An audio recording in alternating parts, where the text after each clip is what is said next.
Welcome back, everyone. Thank you all very much for coming to the afternoon session. And we welcome Honorable Minister Jallow to the TRRC and look forward to his testimony. Council, you have the floor. May we continue the proceedings. Thank you. Thank you very much, Mr. Chairman. Good afternoon to you all. Good afternoon, Mr. Jallow. May I ask that the witness be sworn in, please? Mr. Jallow, could you be upstanding?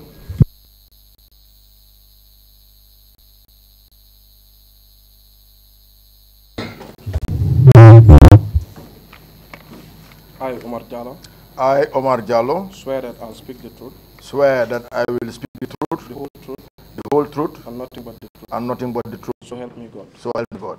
Thank you. Thank you. Welcome, Honorable Jallow.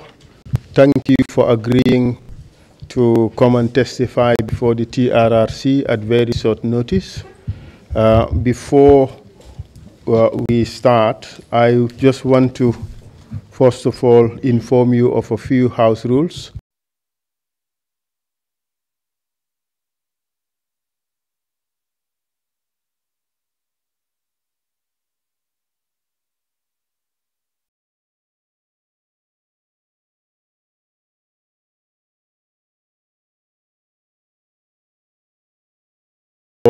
We have to alternate in speaking. We don't speak at the same time. That is important because of the interpretation, such that the interpreters and the record keepers would record everything that we say. Do you understand, sir? Yes, I understand.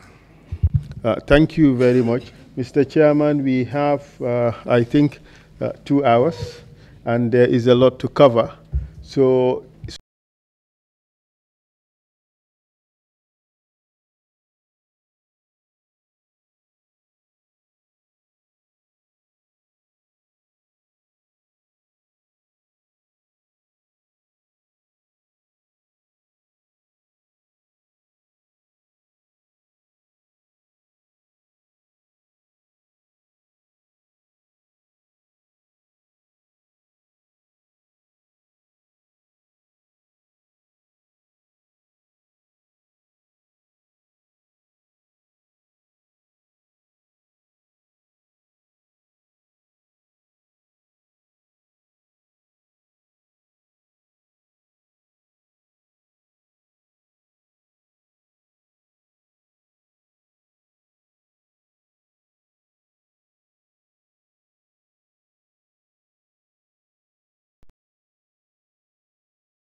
about that overthrow, just a little about the overthrow and what it implied, what it meant for you and people who were in the same category as yourself. It was really a surprise and a shock to most of us that the military will intervene in overthrowing a democratically, constitutionally elected government of the Gambian people, a government whose record on governance, human rights, and rule of law was one of the outstanding qualities among all OAU members. You indicated that this happened on 22nd July 1994. Apart from losing your position as Minister of Agriculture, did anything else happen to you? Yes. On the 31st of July, I lost my position, and then 3 days after, there was an announcement that all ministers should hand over themselves to the NIA. So I called a senior police officer called Nick Williams, who was a friend of mine. He came, picked me up, and took me to the NIA, where I met most of my cabinet colleagues. This institution you call NIA, did it have a different name at the time? Yes, at that time it was NSS. And what would NSS stand for? National Security Services. And you said when you reported, you found members of your cabinet colleagues there. Do you remember who you found there? Yes, I found Kamabaji was there, LK Jabang was there, Landin Jalo Sonko was there, and myself. I heard Asan Jalo was detained, but he was not there. I heard he was at the army headquarters. But then Al-Haji Asise was there. And the minister then, okay, Amulai Jane was there. James Gay was there. And Buba Balde was also there.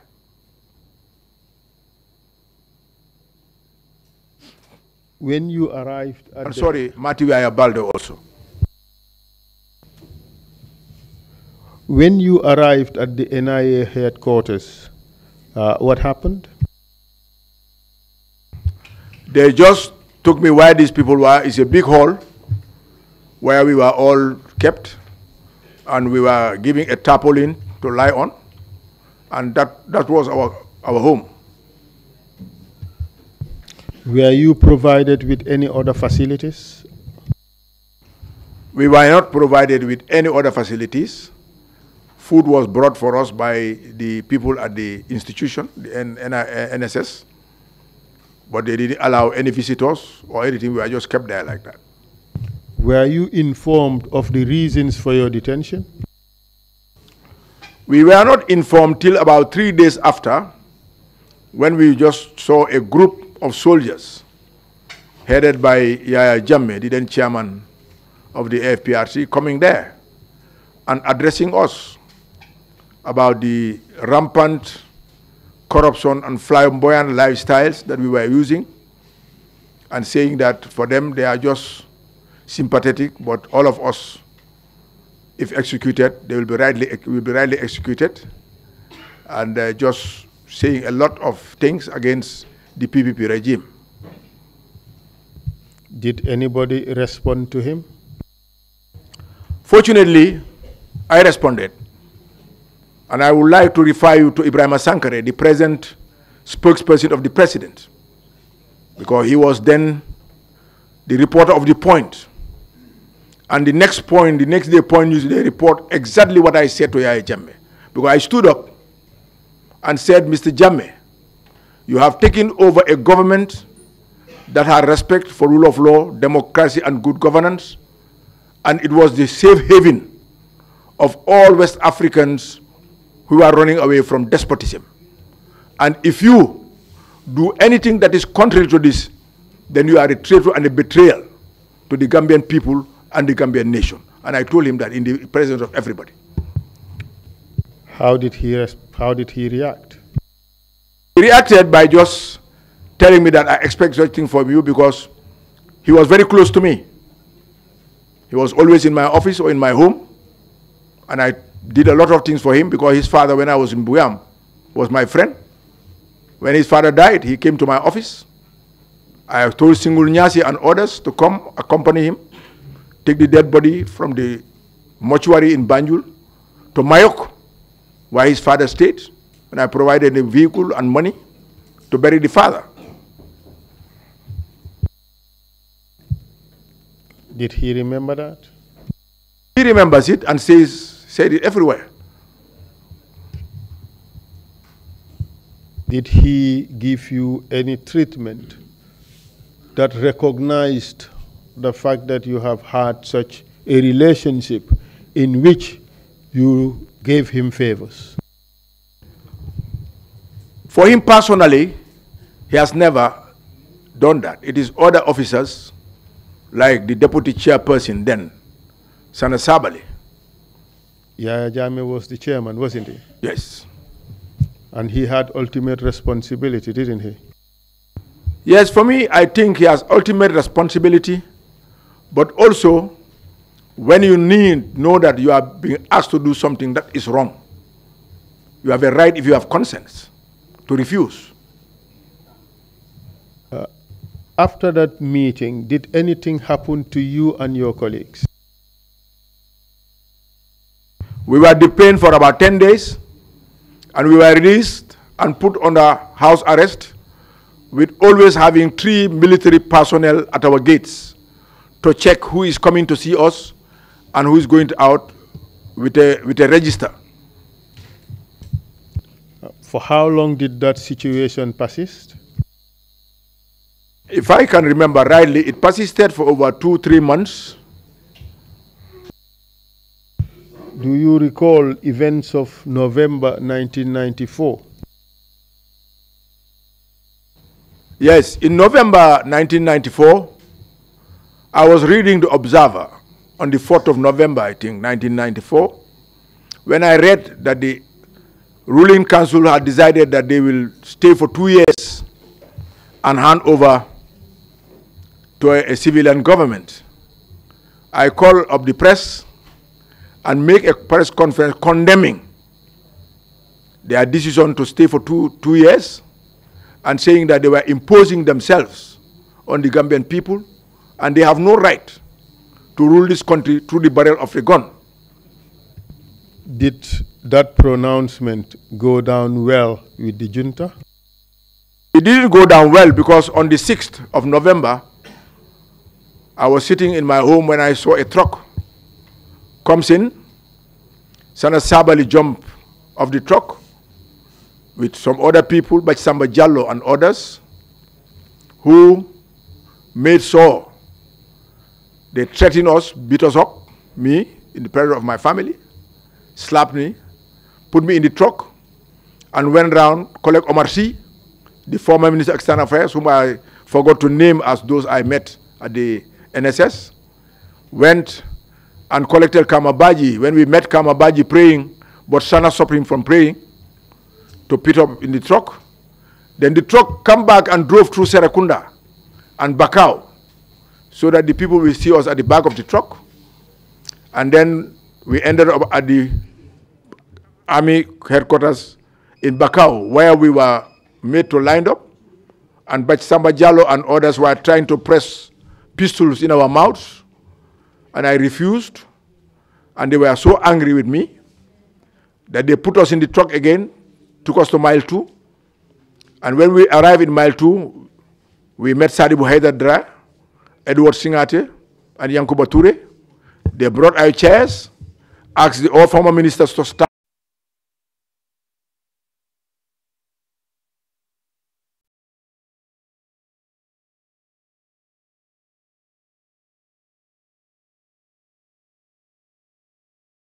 And others were laughing, enjoying, and afterwards they threw me in a cell. Before they took you to mile 2, did anything significant happen at Fahara Barracks?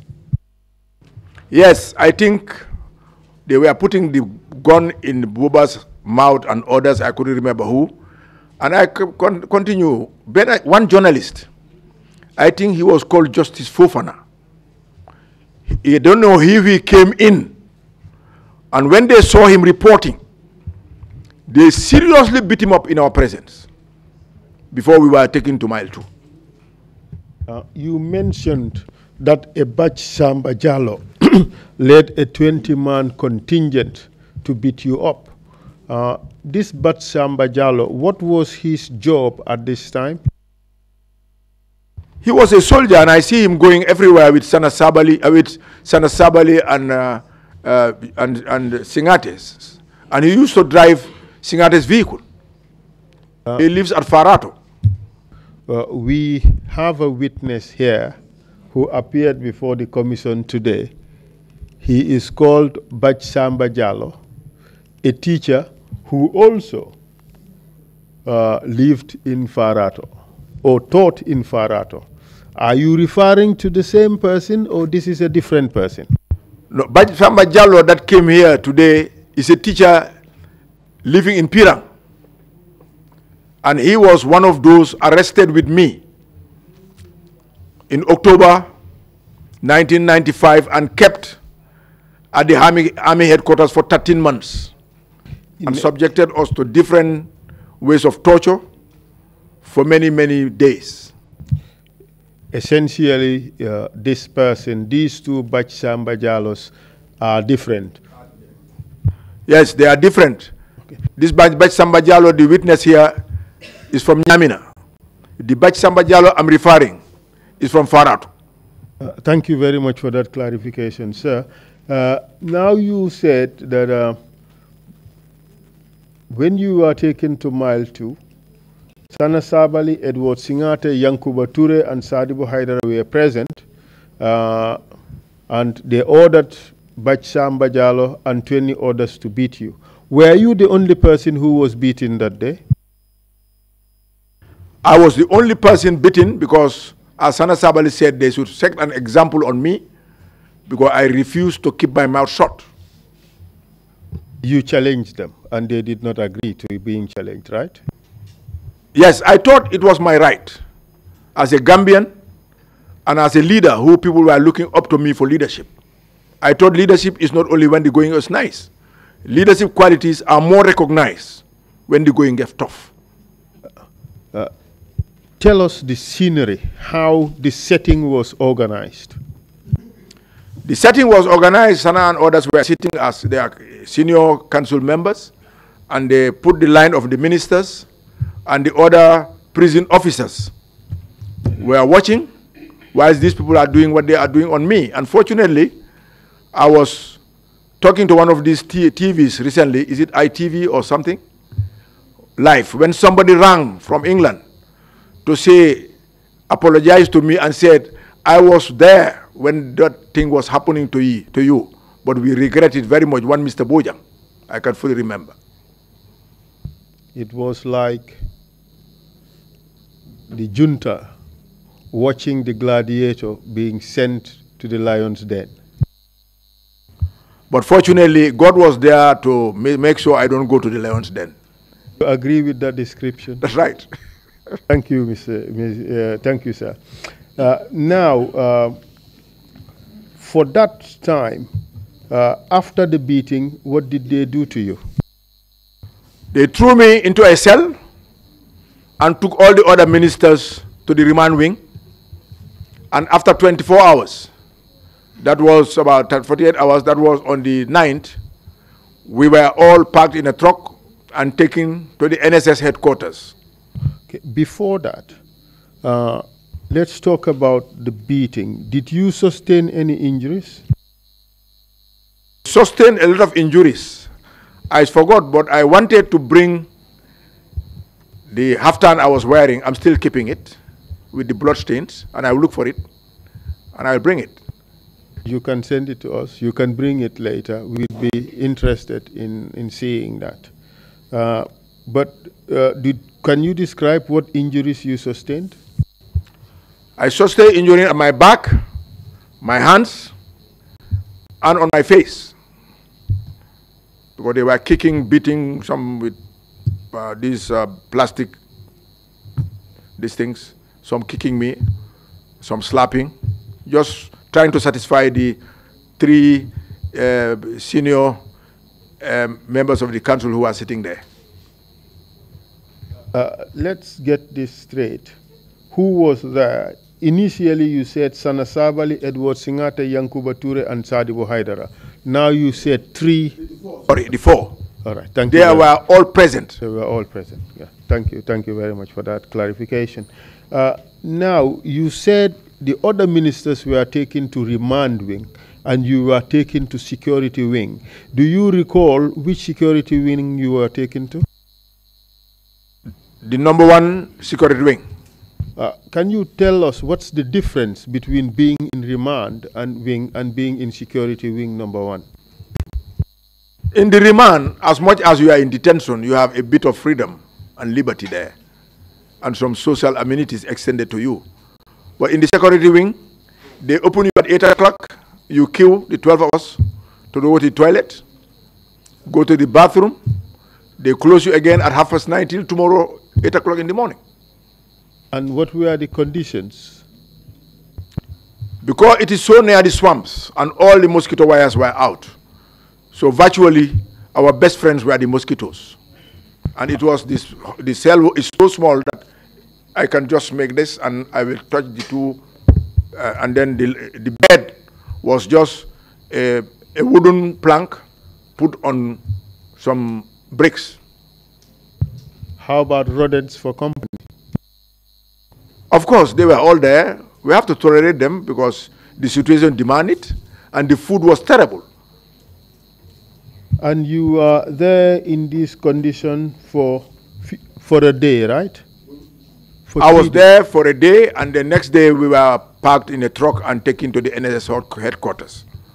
And what happened there at the NSS headquarters? We spent the day there, and on the 9th in the morning, we had talks and a lot of noise. All ministers were brought out of the NSS cells. Now, by ministers, you mean former ministers? All the former ministers. And we were made to line up at the door, and then we saw Sana Sabali, Sadibu Haidara, and Fafambai, who was then the Minister of Justice, coming with a lot of soldiers. And then when he arrived, he said he has an information that all of you should have been executed, you are corrupt, and you have done so many bad things to Gambia. But the council, because they are human, is going to only set an example on one person. That is Omar Jallo. He's going to be executed on Friday by his firing squad. And then he said all the other ministers should be released, and they start calling the names of the ministers. And they all left. Before they leave, Landin Jallo Sonko, my friend, started crying and shook my hand. And there was something in my hand. When I look at it, it was a small juju. I put it in my pocket. And I told him, I have heard Sana's words, but I have not heard it from God yet. Just pray for me. They left. Then I was thrown in the cell. The next day, fortunately, was 11 November. So they had no time for me. Why didn't they have time for you? Because they were busy killing each other. Tell us what you know about that. Fortunately, I was having two guards. One called Jane from Nyomi, Sika, and one called Juf from Kombo Sifo. They came and told me, Mr. Jallo, there is a lot of serious problems going on at the police depot. But we are going to open the gate behind. If we see them coming for you, just climb over the wall and we will tell them that some security people have come to pick you up already. I said, okay. But fortunately, they never came for me. It was only after that Samba Ba, the then director general of NIA, came to my cell and said, oh, today, Sana did a good job. Sana is a brave man. He was killing these people like he was killing bugs. He was killing Abidjunu Fala Kodabo. I told him, Samba, I'm sorry.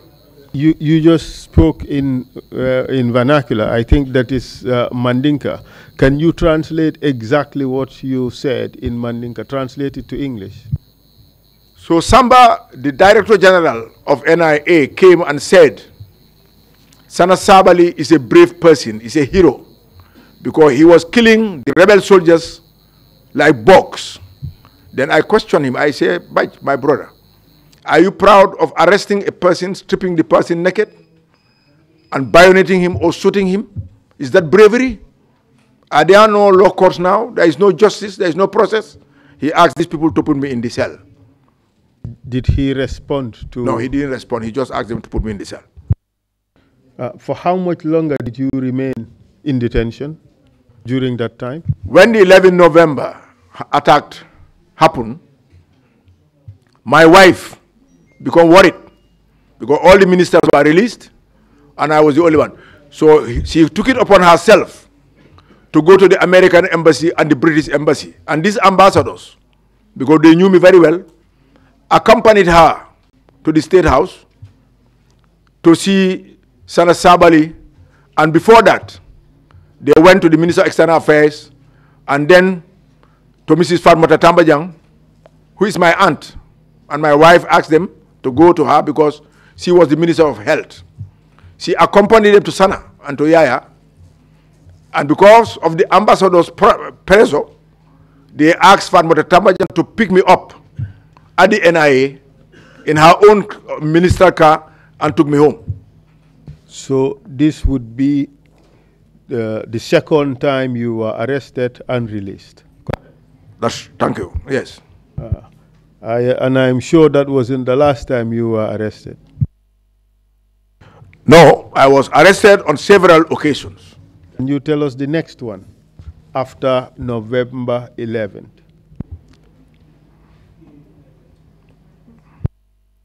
I took note of the fact that you're looking at a document. Can you let us know what the document is about? I just put all the real arrests I had before. So it's the list of arrests that you had suffered, right? Yes. Okay. Could you tell us the next one after the November? The next one was when I was sitting at home. They came and arrested me and my friend Ali Koroma Keba Keta, the late Keba Keta was a childhood friend, and Yunusi, who's my aunt's son, and said that they had information that a lady has gone to report that I went with these my friends to beat her up in her home. Do you recall when this thing took place? I think this was after November, really. No, sorry, this was after November when it was 2001, if I can. Yes, perhaps the 2001 will come later. Will come later. Now let's talk about your next arrest.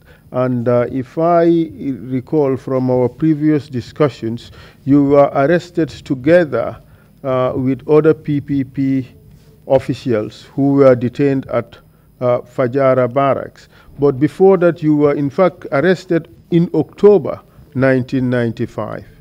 Could you recall that? In October 1995, around the 14th or the 13th, I was sitting in my home when I had some people coming into my home, and these were security personnel. They came and arrested me and took me to the army camp in Bakau. At the time of your arrest, did they tell you what you were being arrested for? No, unfortunately, for all the 22 or 23 arrests, they never told me why I'm being arrested. You just arrest me and take me to the detention center where they're taking me. They took you to Fahara Barracks. Tell us what happened there. When I arrived in Fahara Barracks, I saw Hussein Njai and MC Cham. And then in the old dilapidated area in which I saw a lot of people there. They were all detainees. Tell us who this Hussein Njai was and who MC Cham is. Hussein Njai is the son of the wealthy Gambian businessman Alhaji Musa Njai, and he was the first managing director of the Commercial and Development Bank, and he was nominated member of parliament up to the coup d'etat. MC Cham was the first minister of information and tourism, and he became minister of education, youth and sports, and he is the one who started the youth week in this country. Then he became minister of finance and economic affairs under the PPP regime. And who else did you see detained there? I saw a lot of people. Say Defy, I have the list. I have it here. Could you take it out? If you can allow me to.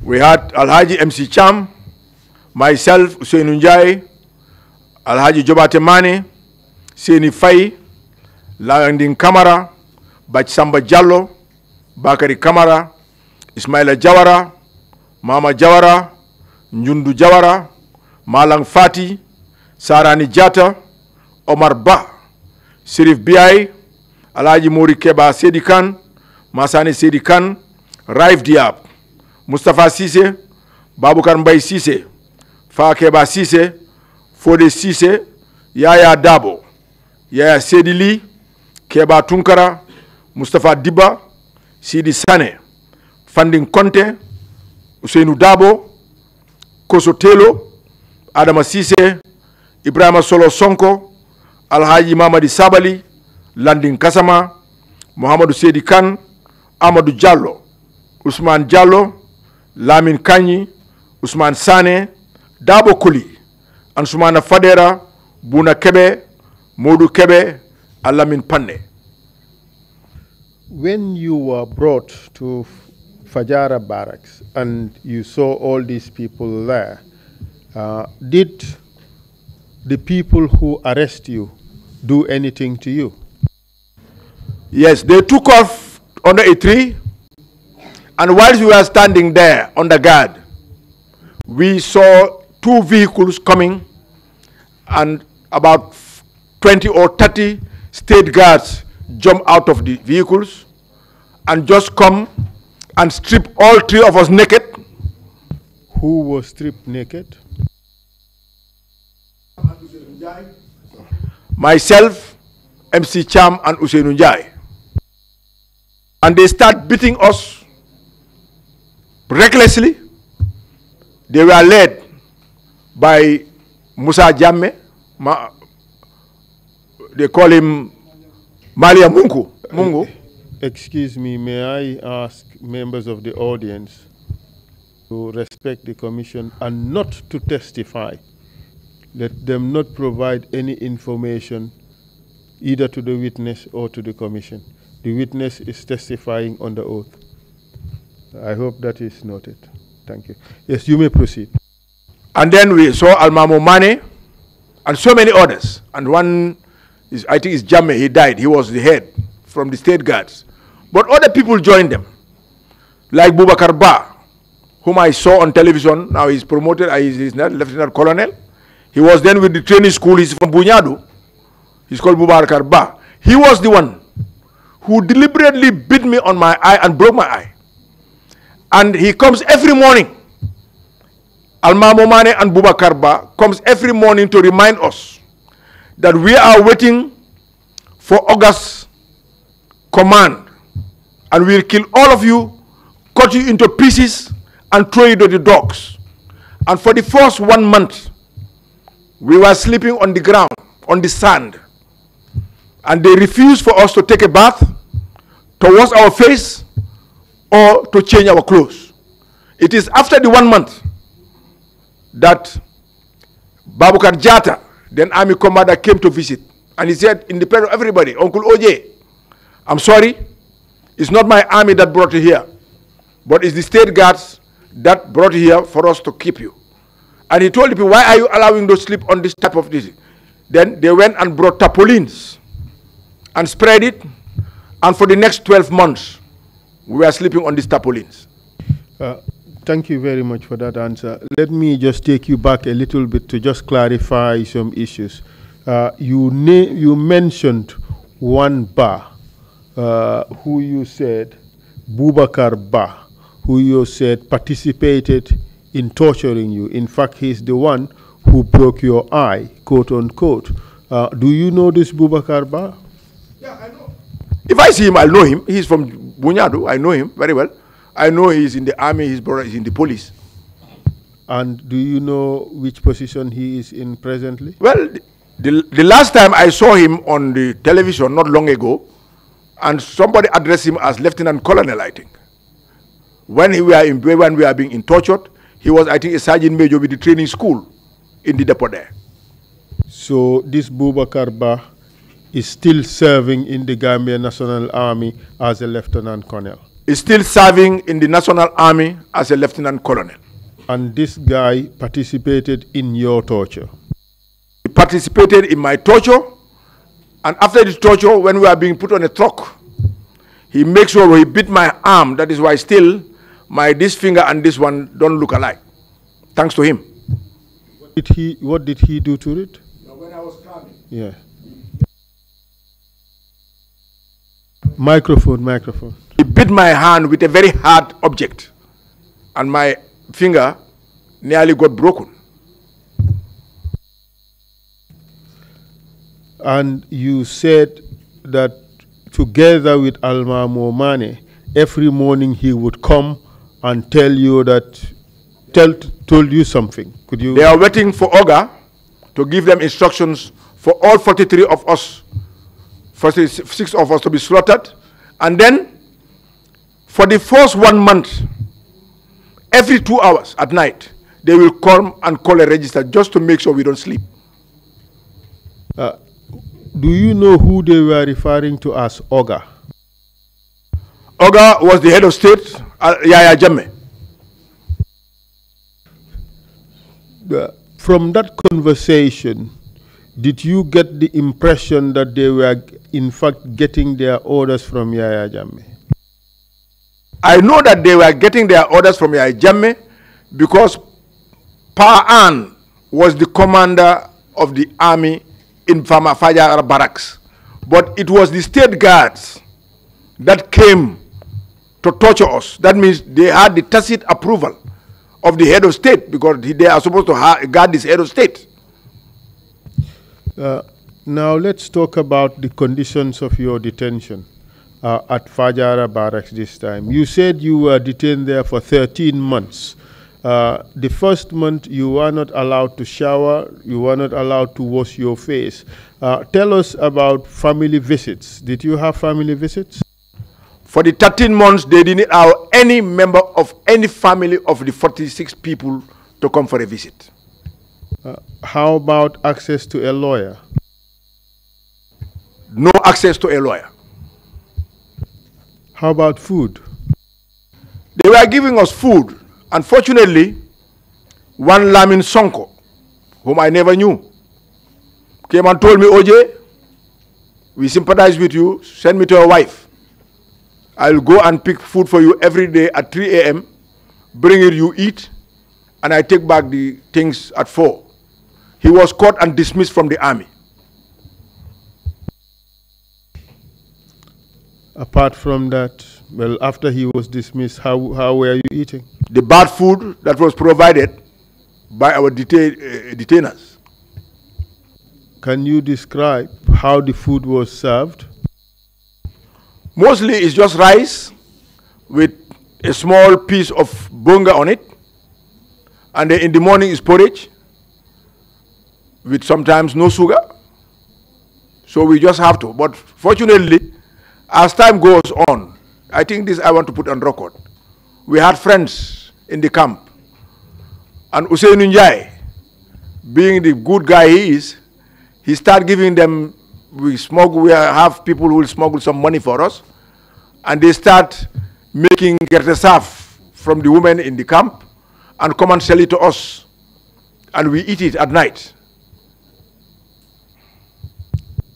The food that was served by your detainers, were you being served individually or in groups? No, collectively in groups. How many to a plate? Sometimes 10 or 8 of us.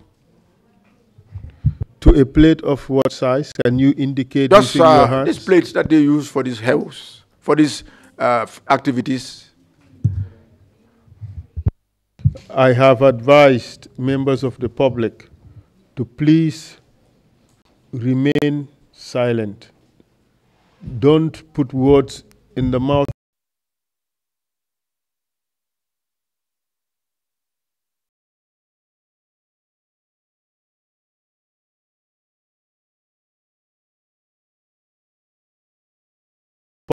It's not respectful.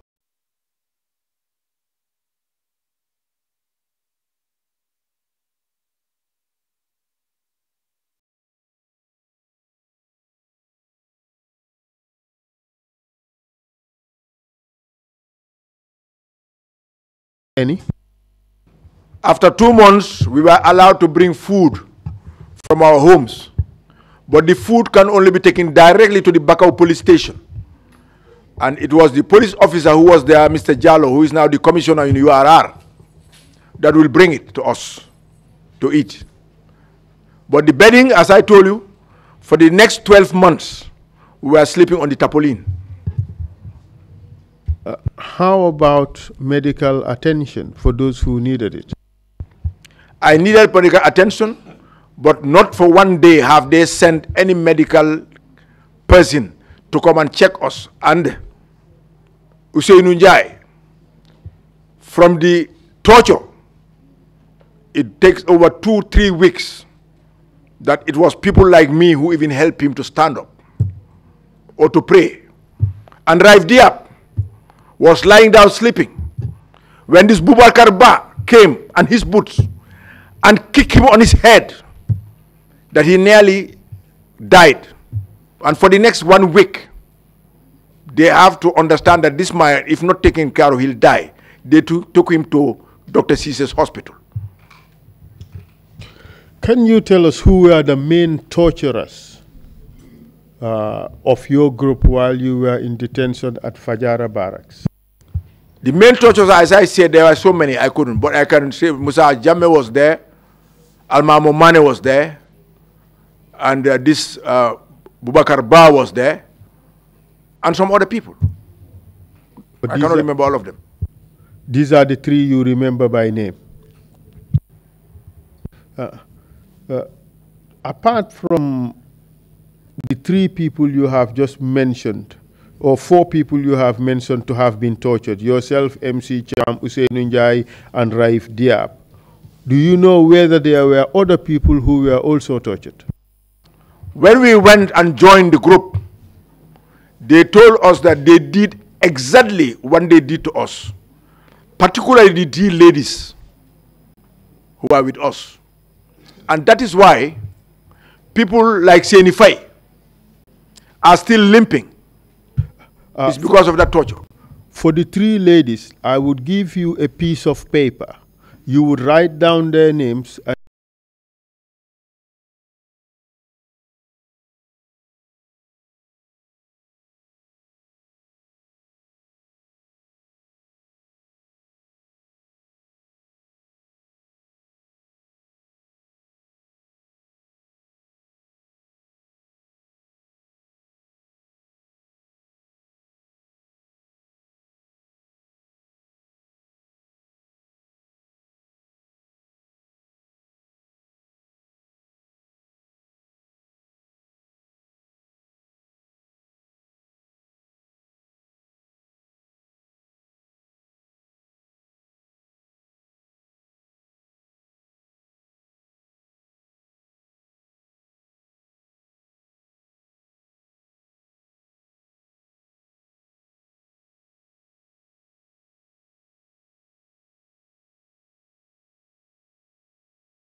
month with 43 people gathered in one location. How did that feel? I can remember when Raif Diab was jokingly telling us that really, if anybody is passing this area, he will think or she will think that it is a piggery because we are smelling like pigs. Did that attract any foreign elements or objects to where you were detained? We continued staying there until we were released. Vultures? No. And can you tell us what led to the termination of your detention? Fortunately, on the, I think it's 20th or the 16th of November, 1996, we are sitting down when Babukar Jata, the army commander, came and said he wants to see us at the office of the commander. And he led myself, MC Cham, and Usainu Njai there. And he said, we have made a decision that we want to release the three of you. I told him in his face and everybody that these two people can agree, but I'm not going. Babukar Jata is alive. That was at 8 o'clock in the morning. I said, I've been here with them for 13 months. If you say that we'll be released and they will be released after, we can wait, all of us. And what happened subsequently? Talked, and then he convinced me that, what conditions do you want now, OJ? I said, well, I'll only agree that today is Monday. When I go on Tuesday, Wednesday, Thursday, Friday, I will personally bring the lunch directly to the detainees and not through the police. And on Friday, if I bring lunch and they are not released, I'll stay with them. Did he agree? He agreed. What and that is exactly, I took the lunch, and on Friday, everybody was released. Were any members of your group tried before the courts? Nobody was charged, not to talk about tried. Bachsamba Jallo and some of the people you listed were charged before the Kanifing Magistrates Court. Do you recall that? Some of them were taken, but me, I didn't know what they were charged for because it has never been said in the presence of the detainees. Because I've never been taken before a court of law. You were never charged with anything after having been detained for 13 months, correct? Yes. Okay. After your release in November 1996, were you arrested again? Yes, I was arrested again in 1996 when I wrote in the newspaper, I couldn't remember which newspaper, they came again, arrested me, and took me to Banjul station and released me after 24 hours. And then I asked my wife to go and visit our families because we have not seen them, for her to assure them that now I'm okay. My wife left the next day. The police came and arrested me and took me to the Banjul headquarters, that they have heard that I am trying to escape and my wife has gone. After spending there 5 days, they asked me to provide somebody to bail me. I said, no, I will not, because I have not committed a crime. I can stay here till my wife come back.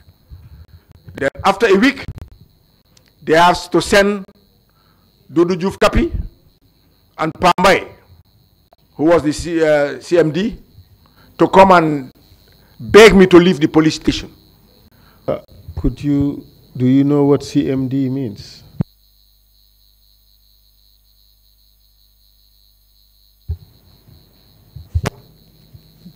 Crime Management what? Commissioner. Okay, speak onto the microphone, please. Was the Crime Management Commissioner. Thank you very much. And did you eventually leave the station? Yes, because they came and appealed to me that I can now leave. I said, I hope some of you have not signed any bail bond. They said, no. We've agreed. Then I left and went home. That would be your fourth detention. Yes. Did you ever get arrested again after that?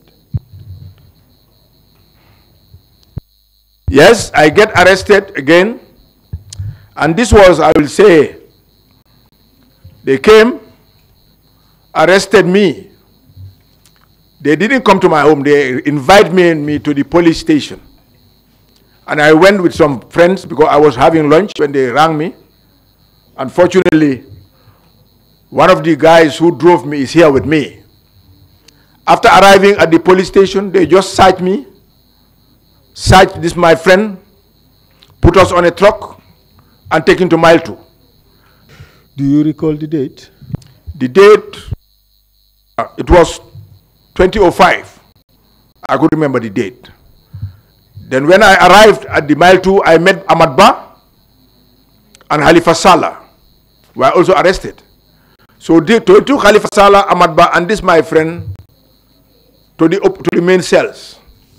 They took me to #1 security wing, where I met these 3 or 4 young people who were killed in 2012. And I became close to them because I spent 31 days with them at the #1 security wing. Well, your description of this event has gone very far. Perhaps we would continue with it, finish it before we go back to events that happened prior to that. So do you recall, you said you went with your friend. Can you tell us who that friend was? My friend is called Padabo. And was he also arrested? He was also arrested and detained at the Mile 2 for 2 weeks. And what was his crime? Association with OJ? They said he associating me, and the police said they suspect that he has arms that he got me with. So they went, took him to his home to search his home. When they don't find anything, they just took him back to Mile 2 and kept him there for 2 weeks. And you met 3 young people there. Can you tell us who these 3 young people were? They are not 3, they were more than 3. You mean in the security wing? Yes, security wing. I met 3 young Aliuba, Elef Jamme, Lamin Jaju, Suleiman Sar, Buba Balde, and a Nigerian, I forgot the Nigerian's name. But we were, all of us were more or less 12 in number, because there were 12 cells, 1 to 12. So some of the people you mentioned, Elef Jame, Abduba, Aliuba, excuse me, I beg your pardon. These individuals, what work did they do prior to their arrest? Do you know? Some of them were the Farafenye attackers, and some of them were the Katong attackers. Do you recall the ranks these guys had before their arrest? No, I don't. And do you know what subsequently happened to these people? Subsequently, Aliuba, Lamin Jaju, and Elef Sane were those chosen in 2012 to be executed with Tabara and Lamin Boja and Lamin Dabo. Where were they executed, as far as you know? So far, I'm just hearing from reports from the junglers that they were never executed. They were strangled to death and taken to Kamnilai and handed over to some Juju people. I just want to make it clear here. Lamin Dabo has never been involved in the Katong or Farafenye attack. He killed a Mauritanian in 1985, and he was sentenced to death as Sadauda commuted the death sentence to life. And we went to Parliament in 1991 and abolished the death sentence. So I could not understand why this man should be executed in 2012. He's from Bakote. Are you suggesting that his execution was illegal? All the executions were illegal. But this one, I just want to make it straight that he was not part of the Carton group, nor part of the Farafenye group. In essence, you are saying there was no pending death penalty against him. There was none. Okay, and you said you remained in detention for that period for 31 days. During that those 31 days, were you ever allowed to see a lawyer? All these 31 days, I was never allowed to see a lawyer or any member of my family.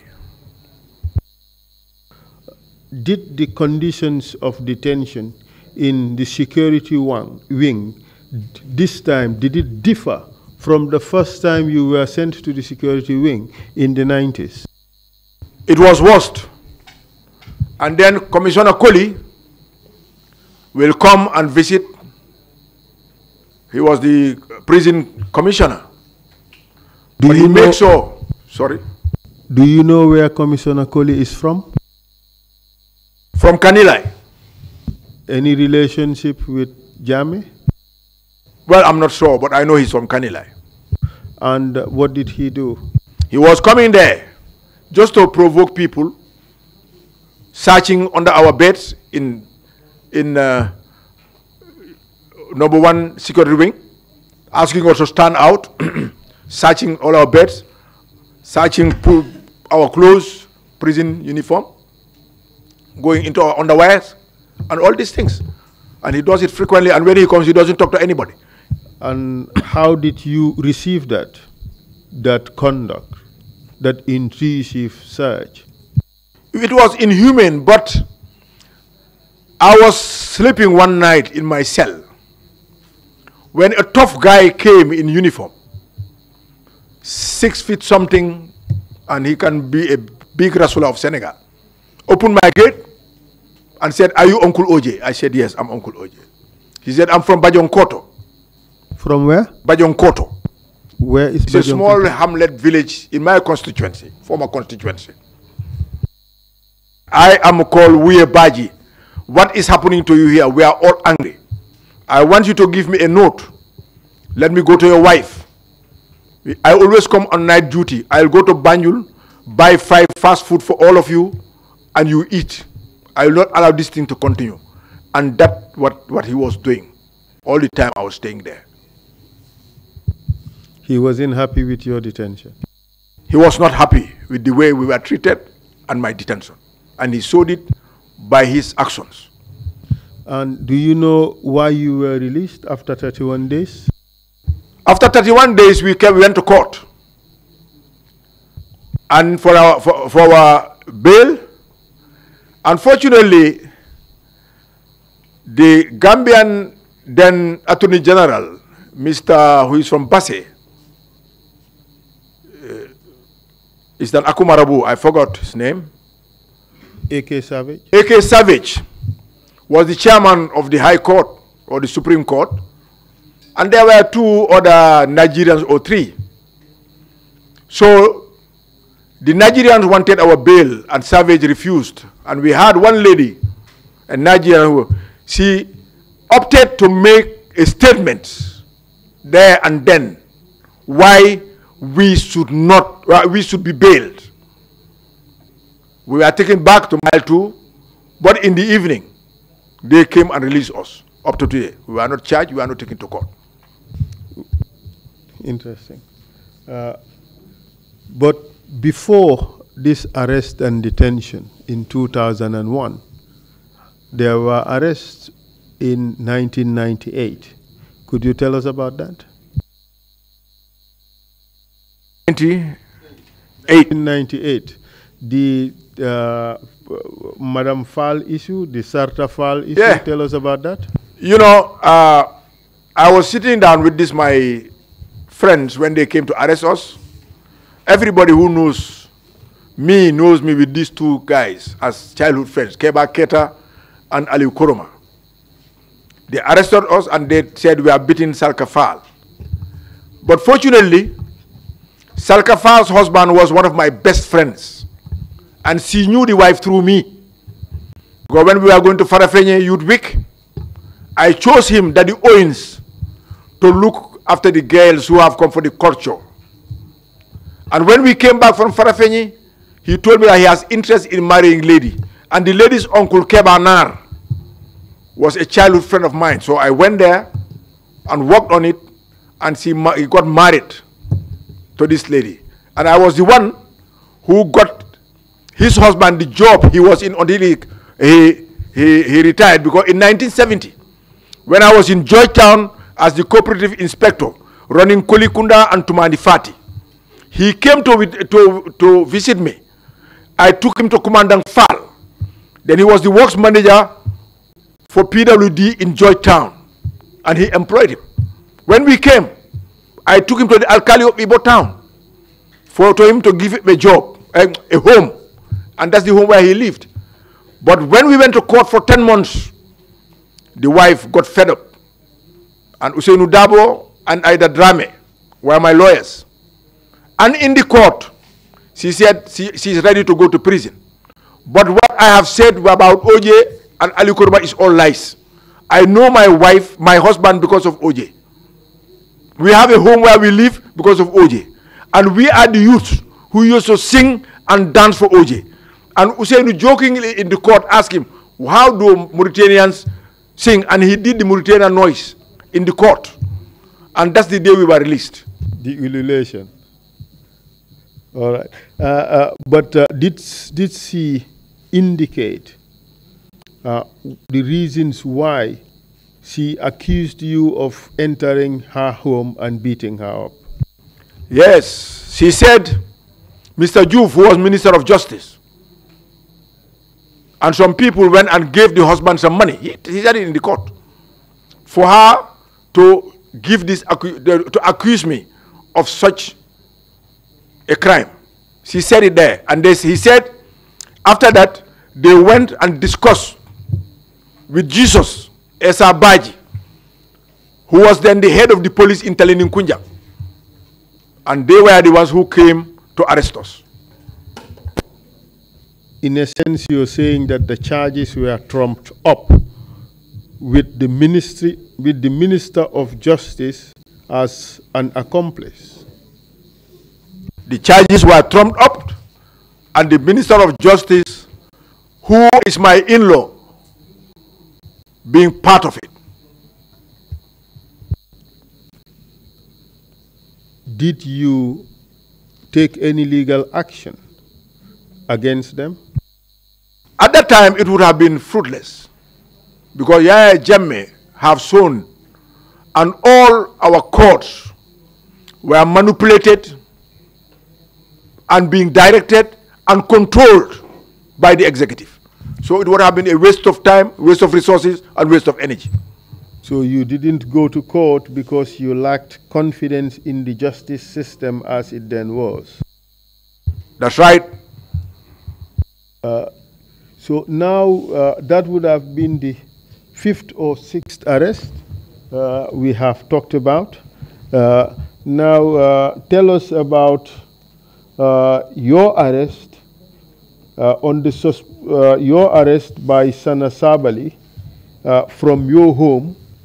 Well, this must be in 1994 when he broke Sadauda's picture. Tell us about that incident. He came there to arrest me on about 4 or 5 occasions. Different occasions? On different occasions, and he will put me at the back of a truck or a pickup, takes me to the police station or to the NSS for a day or 2, and I'm released. But anytime he comes to arrest me, he will make sure I'm tortured in the presence of my kids. And then he will bring down Sadauda's picture and stamp on it. That's why Sadauda has even mentioned it in his book. Because when I told him, Sana, you cannot break my mosque and don't allow me to pray in my house. I will continue praying here. I owe my political success to this man, and I'll continue putting his picture here. If you break it, if you tear it, I'll go and get a new picture and put it there. Do you know or do you recall how many times Sana Sabali was involved in your arrest? We know 4 times from your home. Do you know whether do you recall whether he's been involved in your arrest other times? I couldn't say because he could have sent people, but I know that wherever you see Sadibu Haidara and Samba Jallo, you should know that Sana is involved. Because he was the group's leader. And these were the people who goes with him anywhere he's going. The torture in front of your children, can you describe to us what happened? Sana came with Samba Jallo and met me talking to the Quranic teacher who has come to teach Quranic studies to my kids. So he pointed his AK-47 at me and said, "Get up." And I got up. And whilst I was getting up, Samba Jallo kicked my legs and I fell down. And they start slapping, kicking me, put me on the truck, and went with me. 3 days after, I was released. But after that, the second time he came, I was in my house. Then my friend Ali Koroma was sitting with some friends at the veranda. Ali looked so much like me. So Samba Jallo just rushed on Salif, beat him up, break all his nose. Before I came back, they know it was not OJ. They started on me again. And they threw me on the truck. And I can remember, at that time, Samba Jallo told my daughter, Rugi, whom I named after my mother, because she's stubborn. She was insulting them. He said, "You will not insult because this is the third time. Your father will never come back here alive." Excuse me for asking this question, but how did it feel being beaten and tortured in front of your own children? It's not only me, but the feelings of my wife and my kids. That my youngest child, they came and reported about his activities in Dow School, that he's always drawing a gun. That's the one I named after Ali Koroma. And when they asked him, he said, "Because those who are coming to beat my father, I want to kill them." And at the end, they found a knife in his pocket. And this boy was just 9 years old. So I asked my children in the UK to take him before he can have other problems mentally, which will not be good for him or for us in the family. After that, I am not sure we can go through all the times you were arrested. You mentioned how many times? Over 22 times. Whenever I make a press conference, I'll be arrested. And the other time is when they took us to the Commission of Inquiry, because I was challenging Akwete, the prosecutor, and Usainu Dabo was my lawyer. You can ask him. By Akwete, you meant Bright Akwete? Akwete, the prosecutor of the Bafo Commission. They picked me up, take me to the Mile 2, and I was picked up every morning from the Mile 2 to the Commission. Have you ever been successfully prosecuted by the Jammeh government? Once. When they send Elu Sambu, the present financial director of the police, to come and pick my wife and myself passport and other documents, I told him, "Edu, I have 2 hunting guns here." He said, "No, they don't ask me to pick up guns. They ask me to pick up your passports. But I'll put it in my report." 2 months after, they came and searched my house and found out these 2 guns. And I can remember the chairman of the AFPRC making an interview saying that we have found ballistics in the house of one of the former ministers of Jawara. They detained me, charged me for illegal possession of guns and refusing to surrender them after the coup. Whilst the court was going on. Which court was that? At the Carifing court. that I possessed, I was keeping guns illegally. And Ida Drame was my lawyer. It was published in the newspaper, and Edu saw it. He rang me, said, Koto, what is happening? I said, they are taking me to court for the guns I told you. He said, can you tell your lawyer to subpoena me as a witness? He was subpoenaed as a witness, and he came in full uniform with his report that he made. And he confessed that I have told him to take the guns, and this is what he told me, and this is the report he gave to the IG. It was that day that I was released.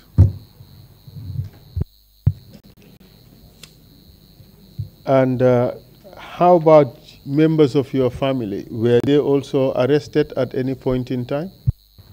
My wife was arrested twice and taken to the NIA. One was even on Tobaski Day, when I was in detention, and they said that they heard that she's going to Casamas to Imaru. They arrested her and kept her for a day. The second time also I was arrested, I was at the NIA.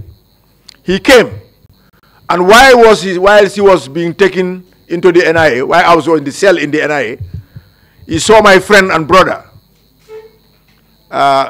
There's a blind MP whose son is Lamin Sen, who's my childhood friend. And he called Lamin Sen, and Lamin Sen, who is that? He said, Mala Awa, it is me, our job. He said, what's happening? He said, well, they have arrested me and brought me here at the NIA. He said, why is OJ? He said, but OJ, you people are keeping him for the last week. I'm also arrested.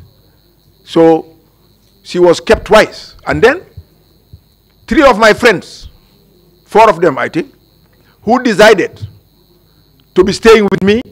And one day, my driver then, when I was a minister, had a christening. They went to the christening, and the driver named the daughter after my eldest daughter. The news spread, and all these 4 were arrested, seriously tortured. One of them died. Could you tell us their names and identify the person who died? Omar Jata, he's still limping, and he still had the mark of the electrical death. And this is the one. The mark of what? When they were putting these electricity pipes on his hand. So you mean he was electrocuted? Yes, seriously tortured. So when he went to the NIA, Daba Marena, they brought his tea, that hot tea. Because the boy was argumentative, he threw the tea in the face of Omar Jata. Batemane was seriously tortured. Up to now, I took him to America. He's coming tomorrow, on the 29th. He's still suffering for that limping. Do you know who tortured him? Sometimes they will know, because they were there, because I was not with them. Who's the 3rd person? The 3rd person was, I have their list here, let me just check, please.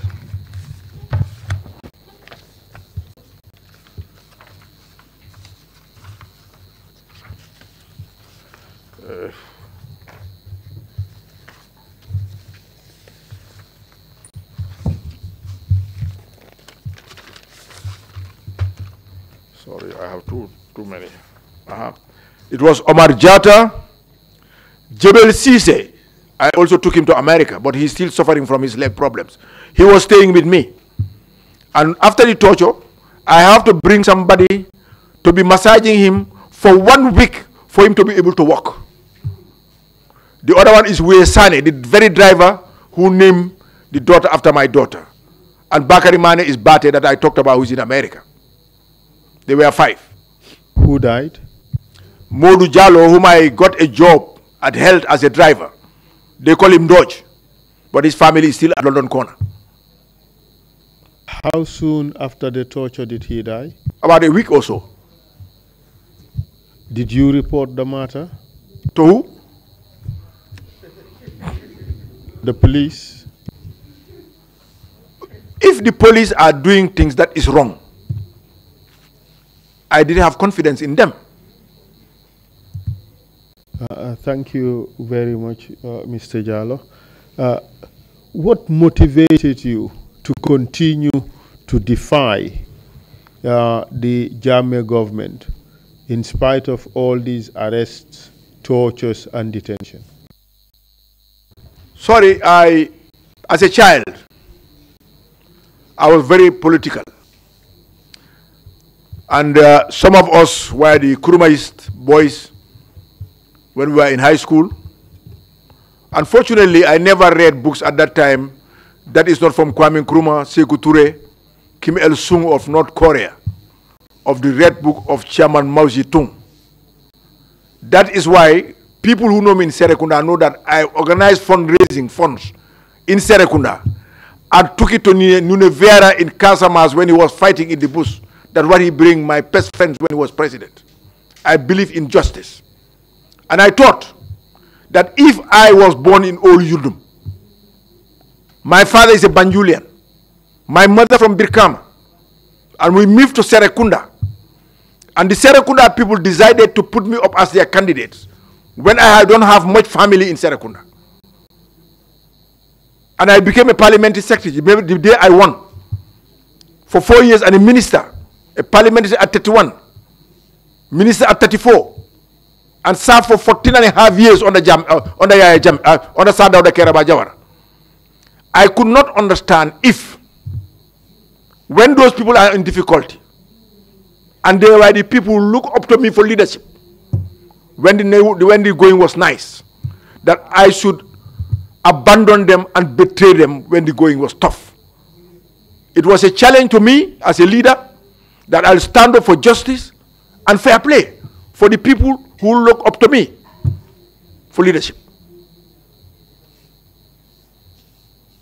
Would you say that you are persecuted by the Jammeh government? Would you say that you are persecuted by the Jammeh government, seeing that you were arrested and detained for over 22 times? Yes, and then after that he was angry because he has sent so many people to offer me money and positions, and I refused. Could you tell us more about that? Yes, unfortunately, I didn't talk to those two. I don't know whether, but I have an elder brother, and they know him, Cherno Jallo, who is a journalist, one of the main journalist people here in Gambia. He's my mother's eldest son and my father's first son. One day I was sitting in my house when he said, some people have come to here sent by the president, and they want me to come with them. I said, no, you are the elder brother, I'll come to your house. I went, and I met about 7 or 8 people sitting down. They said, yeah, Jammeh has told them how I contributed to help him. He thinks I should forget about everything and come and work with him. And there was a box. And they said he has sent over $3 million for you. He knows you don't need it. He has not begged you. They all talked about, all 7 of them, in the presence of my brother. And I said, Mr. Brother Balai, before you talk, allow me to speak. I say, if you go tell Yaya Jammeh, when they overthrew Kwame Nkrumah, I swore to the Quran that I will never work for a military government. I will never support a military government. And tell him, I don't need his job. I don't need his money. I say, Pa, tell them, before he knows, let them dig a grave and let me stand near the grave. And let them bring somebody with a gun. That if I don't join Yaya Jammeh, I'll be killed. I will jump fast, lie in the grave, because I don't want to be gone and I fall down. I will lie down and let them shoot me whilst I'm doing, and then cover me with the sand. I said, that's all I want to say. So they went home. Mr. Chairman, I have no further questions. I'll just allow the witness to say a few things about what he thinks, and I would like him to also include in his statement the impact of this political persecution on not just himself, but also members of his family. And Mr. Chairman, the floor is also open for you to ask questions. Thank you. Thank you very much, Honorable Minister Jallo. Thanks for your testimony. Would you want to make any remarks about, in general, about the situation in the country and what you have gone through? I have 1 or 2 questions to ask after that. Yes, thank you very much, Mr. Chairman. I am delighted that I'm still alive when so many people who have gone through what I've gone through are not here today to witness what is happening here. So I have to thank God for it.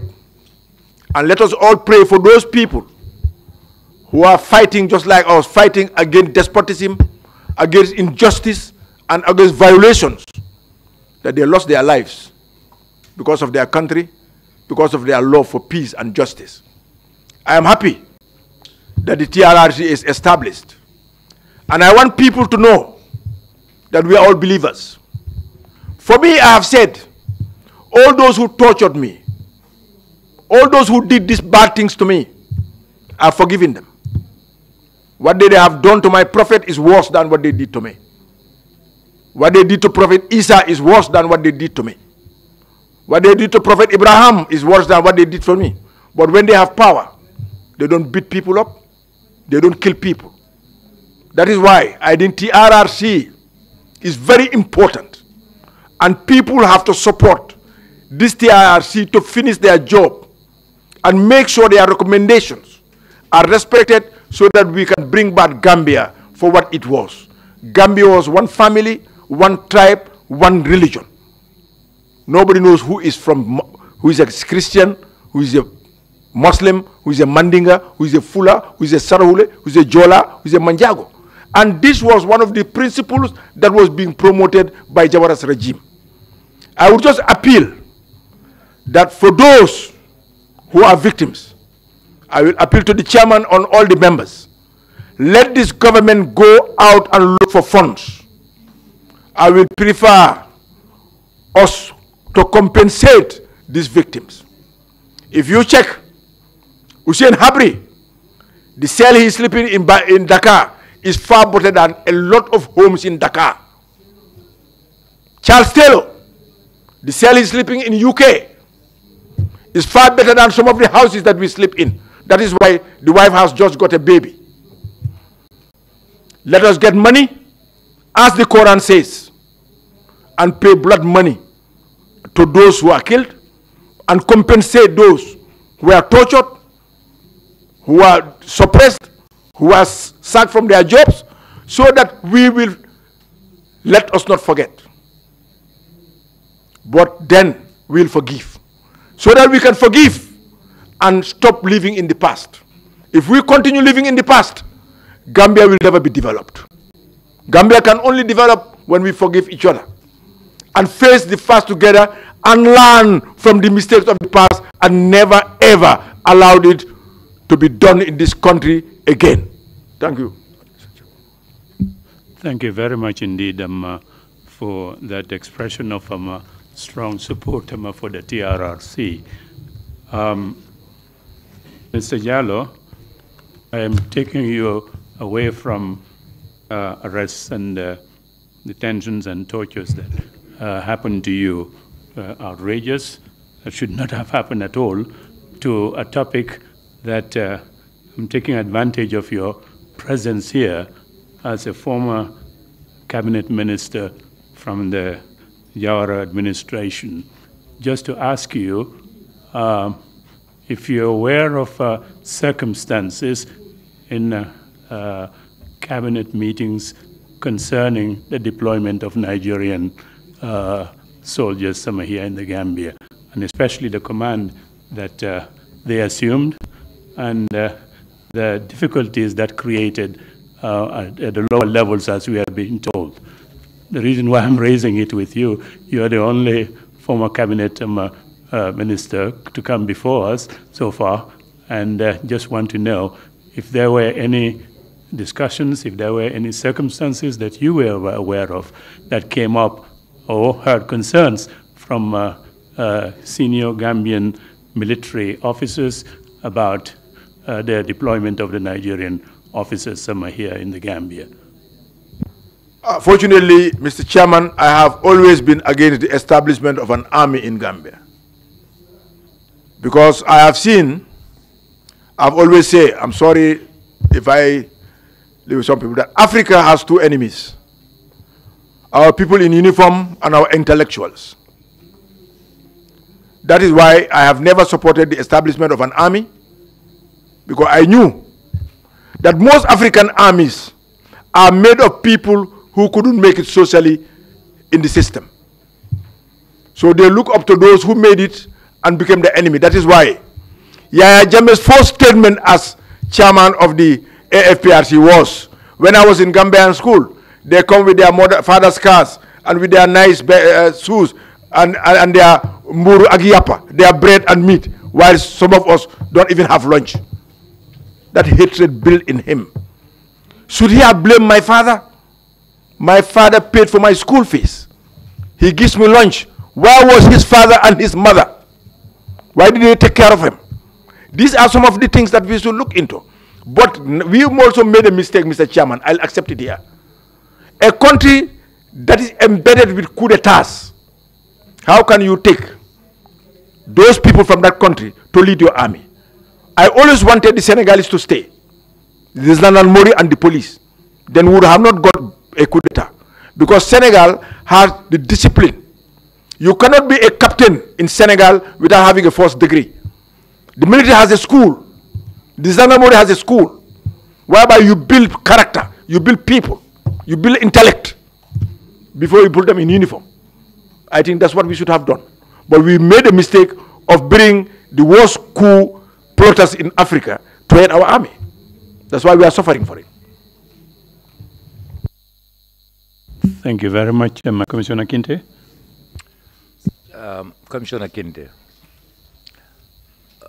Honorable Jallo, in various statements or deliberations since we started, revealed that there were rumors of coups and coups and coups until they became monotonous and people never took it seriously. In fact, in particular, this one which was first indicated on the 21st, and some soldiers were disarmed at the airport, and subsequently the following morning they came up, they took to the streets well armed to take over the government. Where, as a cabinet member, were you, the cabinet, aware of these rumors, and what much have you done about it? And this one in particular, after disarming them, did you in any way as a cabinet sit to strategize, or you just took for granted and it was a spilled milk? What was it? Sorry, I think, you know, the one, let me begin with the 21st. I went to the airport. It was at the airport that I heard that some army people were disarmed, but it's going to be taken up the next day, and the next day was the coup. But really, what I thought is that when they want to infuse the Gendarmerie into the police, that's why it started. Because I can remember, I think it was Armiao and Major Mbaye, who is now at in America, I think, from Kawur, nice, handsome boy, who was married to Abu Dentin's daughter, came to my office to complain that I should talk to Sir Dauda, that in any country where there is a Gendarmerie, it is only the Gendarmerie that has powers to arrest a soldier and the police together. Then I went to Sir Dauda and I told him. He said, but also already the decision has been made. But that decision, before it was made, Mr. Chairman, has never ever been discussed in cabinet. But I thought that's where things started. Because you cannot infuse a senior institution and take it to a lower institution. That's where people's discontent started. Thank you very much, Commissioner Carr. Thank you, Mr. Chairman. Thank you, Honorable Jallo. I have a question regarding institutional reforms. What institutional reforms would you suggest for our political system to prevent a reoccurrence of dictatorship and a coup? Thank you. First and foremost, let us stop the personalization and glorification of leaders. Sometimes I get angry just before our Congress, when people start being angry that I am not contesting for the leadership, I said, if anybody in Gambia thinks that what I can do, nobody can do in Serekunda alone, I'm not talking about Gambia, that's the biggest insult to the whole Gambia. Second, let us make sure our institutions become independent. The civil service, the police, the army should be independent and should be guaranteed under the new constitution. And let us make sure some of these are entrenched so that no president whose party has a majority in parliament can just go and change the laws like what Yahya Jammeh was doing. I think the institution that I think should be strengthened is the police, the army, the civil service. If we have those institutions and the parastatals, then Gambia will move forward. But the moment we accept political interference in these institutions, then failure will surely come. Thank you very much, Imam C.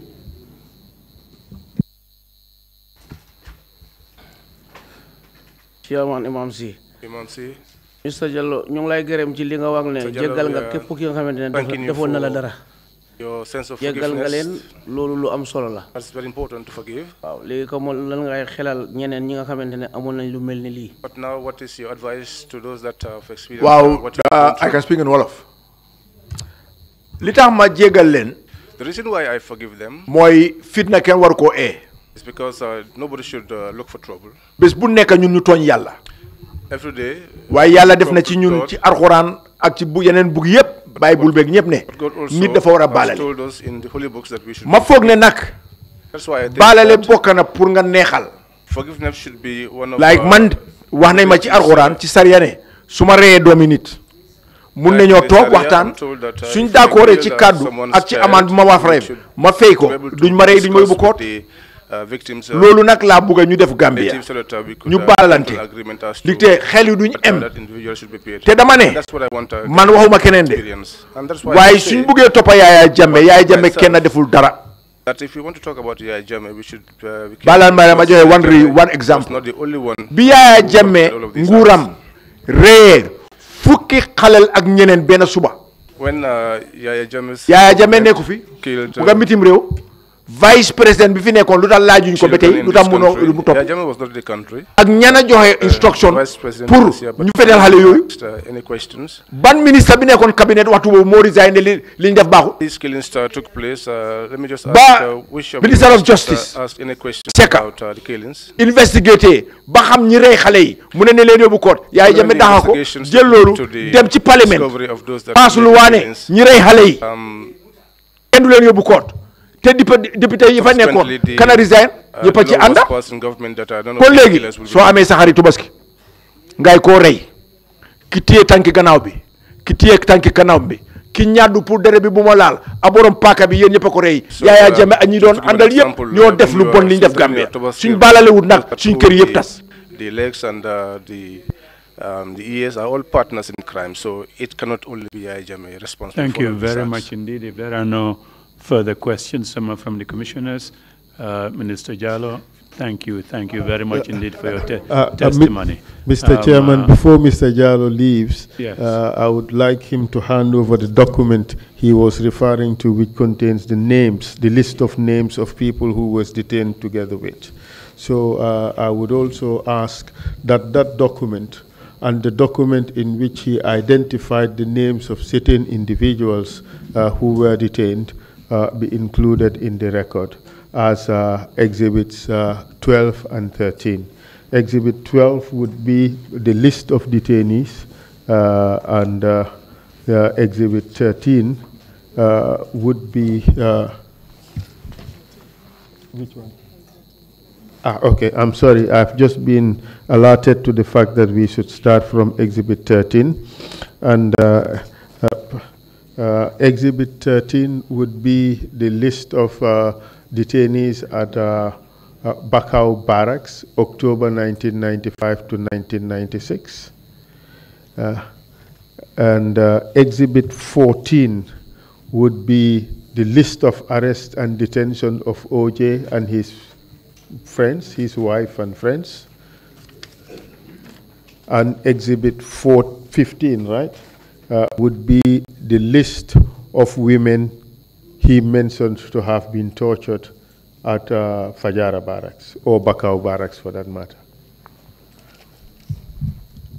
Thank you very much, Chairman Council. Your request is granted. And if there are no further questions, again, thank you so much, Minister Jallow. And the meeting is adjourned. Tomorrow we meet at 10 o'clock. Thanks.